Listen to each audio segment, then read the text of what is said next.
आइए जिह्वा को पवित्र करते हुए शरणागत कीर्तन।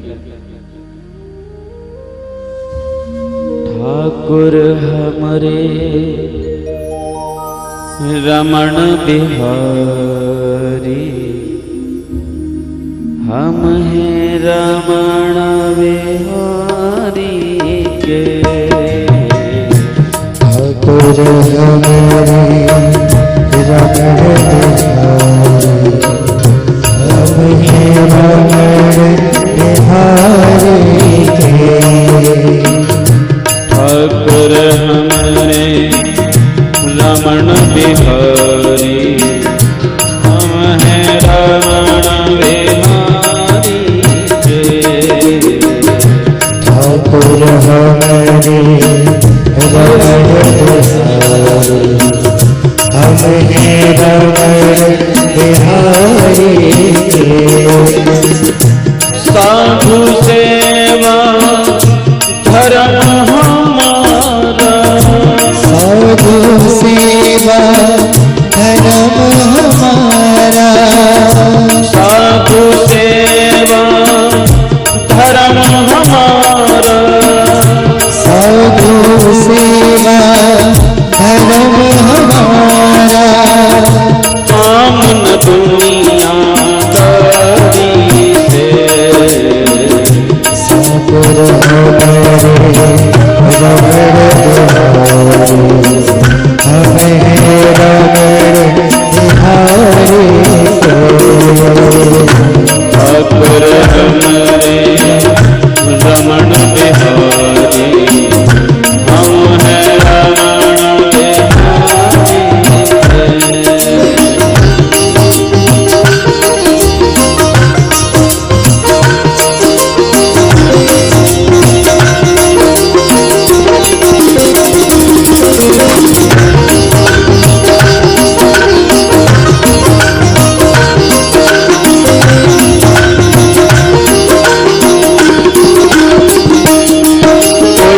भला कहे या बुरा कहे अब, भला कहे या बुरा कहे अब, भला कहे या बुरा कहे अब, भला कहे या बुरा कहे अब। हो चुके रमण बिहारी के। ठाकुर हमरे रमण बिहारी, हम हैं रमण बिहारी के। ठाकुर हमरे रमण बिहारी, हम हैं रमण बिहारी के। ठाकुर हमरे रमण बिहारी, हम हैं रमण बिहारी के। हो चुके रमण बिहारी के। हो चुके रमण बिहारी के। हो चुके रमण बिहारी के।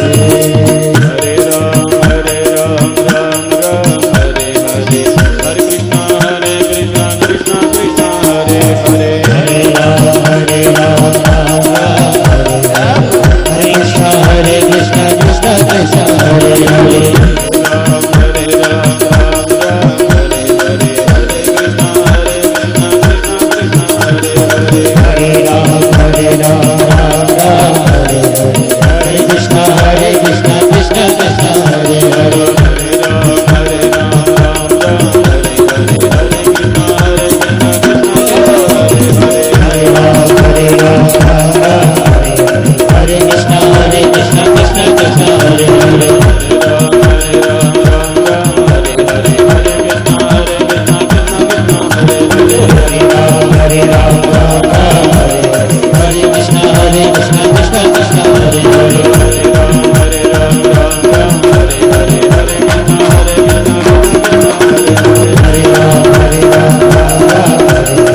नारायण नारायण नारायण।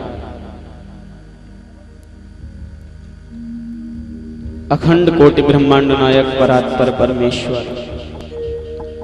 तड़ितद्युत पीतांबरधारी आनंद कंद राधारमण वादाहरण दीन बंधु दया के सिंधु कृपा के सिंधु भगवान नंद नंदन श्री कृष्ण का वांगमय प्रतिस्वरूप श्रीमद् भागवत।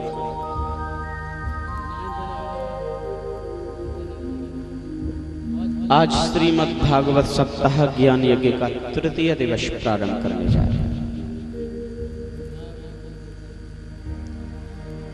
पूर्व में आप सबको मैं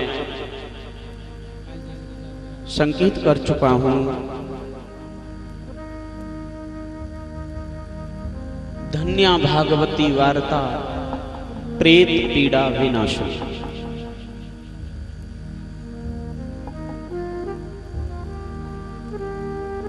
देवान नामपि सुदुर्लभ, भाग्योदयेन बहुजन्म समर्जितेन सतसंगमं च लभते पुरुषो यदा वै अज्ञान हेतु कृत मोह मदांधकार नाशम विधाय ततोदयति पेदे। ये वो ग्रंथ है, ये वो कथा है, ये वो वाणी स्वरूप है भगवान कृष्ण का। कलयुग के लोगों के तृप्त जीवन को कलुष से प्रताड़ित, काम से प्रताड़ित, क्रोध से प्रताड़ित, लोभ से प्रताड़ित, विदीर्ण हुआ ये हृदय जो छलनी हो गया है, ये आंतरिक शत्रुओं से जो पूरी तरह मन परास्त हो गया है, ऐसे परास्त मन को संबल देने के लिए श्रीमद् भागवत कथा विषयों से प्राय मृत प्राय मन हो गया है। हमारा चित्त, हमारा मन, हमारी विवेक, हमारी बुद्धि, ये सब जो मलिन हो चुके हैं, मृत्यु प्राय प्राप्त हो ही चुके हैं। ऐसे इस जीवात्मा को, इसकी बुद्धि को, इसके विवेक को, इस शरीर के मन को, चित्त को अमृत स्वरूप प्रदान करके इनको पुनः एक नवीन चेतना, एक नया उत्साह, एक नया विवेक, एक नया प्रकाश का उदय कर देती है श्रीमद्। जाने अनजाने में हमसे जितने भी पाप हुए हैं, तत्क्षण श्रवण करने मात्र से वो पाप नष्ट हो जाते हैं। ऐसा दिव्य ग्रंथ, ऐसा दिव्य अनुष्ठान, ऐसा दिव्य सत्संग का लाभ हम सबको प्राप्त हो रहा है। कल सायंकाल में आपने सुना कैसे भागवत के श्रवण करने से लाभ प्राप्त किया भक्तों ने। कल सायंकाल की बेला में आपने परीक्षितोपाख्यान को सुना। अश्वत्थामा ने बाण छोड़ दिया है, ब्रह्मास्त्र, किस लिए? बोले पांडवों का वंश विनाश कर दिया। और फिर आपको पता है कि भगवान कृष्ण ने रक्षा करके उस बालक की रक्षा की।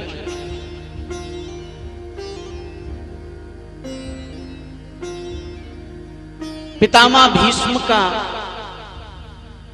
भगवान कृष्ण के गौलोक धाम में गमन जब हो गया, द्वारिका अर्जुन को लेकर के भगवान कृष्ण चले गए। पश्चात उस बालक का प्रादुर्भाव हुआ, जिस बालक को भगवान कृष्ण ने स्वयं अपने चक्र के माध्यम से कवच प्रदान करके, अपने दिव्य दर्शन करके जिस बालक परीक्षित को रक्षित किया, उस बालक का प्रादुर्भाव हुआ। जब बालक का प्रादुर्भाव हुआ, बालक देखते ही, जन्म लेकर के देखते ही देखते बैठा हो गया और बैठ करके परीक्षित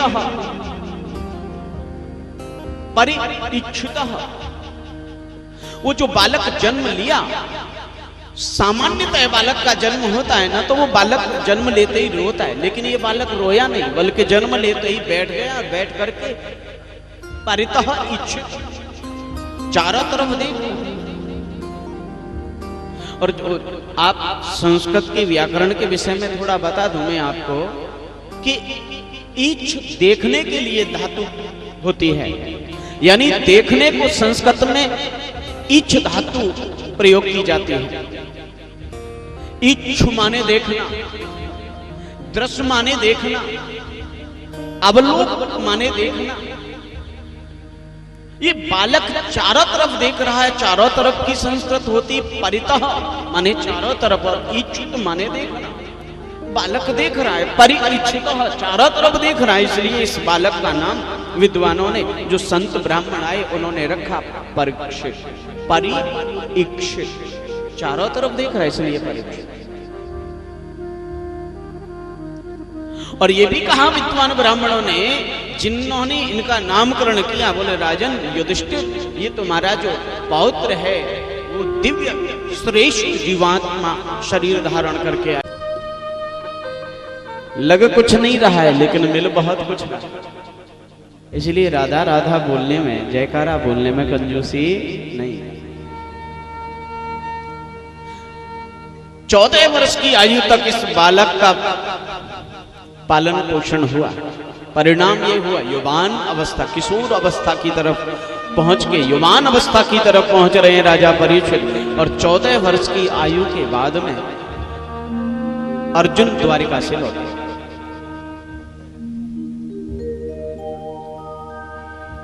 मलिन चेहरा, आंखें दबी दबी, चेहरे की रंगत, चेहरे की रौनक गायब है अर्जुन।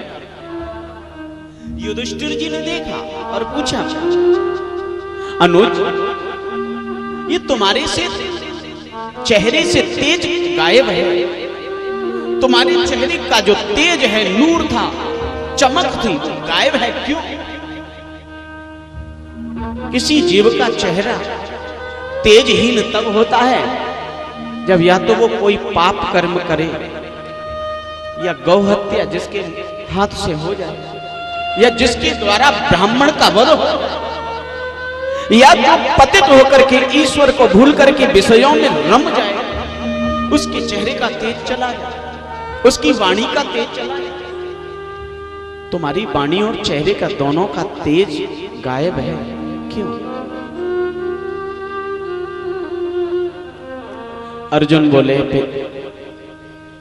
हे भ्राताश्री, जिन परमात्मा की कृपा से हमने लाक्षागृह से अपने प्राण बचाए, जिनकी कृपा से महाभारत जैसा घनघोर युद्ध हम जीते, जिनकी कृपा से हमारे पौत्र की रक्षा हुई, हर क्षण हर कष्ट के समय पर उस ईश्वर ने, परमात्मा कृष्ण ने हमारी रक्षा की, ऐसे गोविंद हमको छोड़ करके चले गए।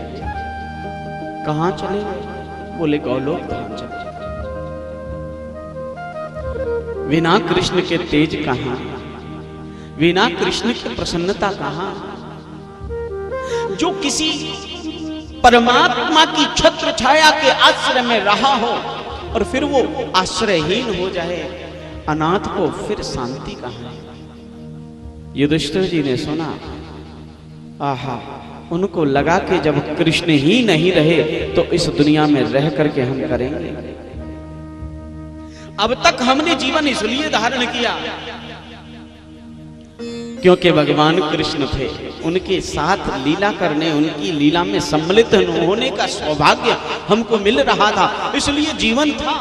लेकिन अब आगे का जीवन हमारा भगवान कृष्ण के बिना व्यर्थ है, इसलिए बचा हुआ जीवन ईश्वर भक्ति में लगा के अब इस शरीर को त्याग देंगे। परमात्मा का भजन नहीं, परमात्मा का दर्शन नहीं, परमात्मा का यजन नहीं, तो फिर जीवन व्यर्थ है।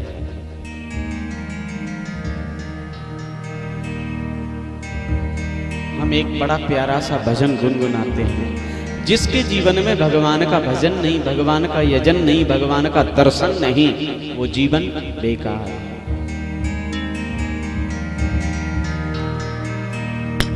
हरि नाम नहीं तो जीना क्या।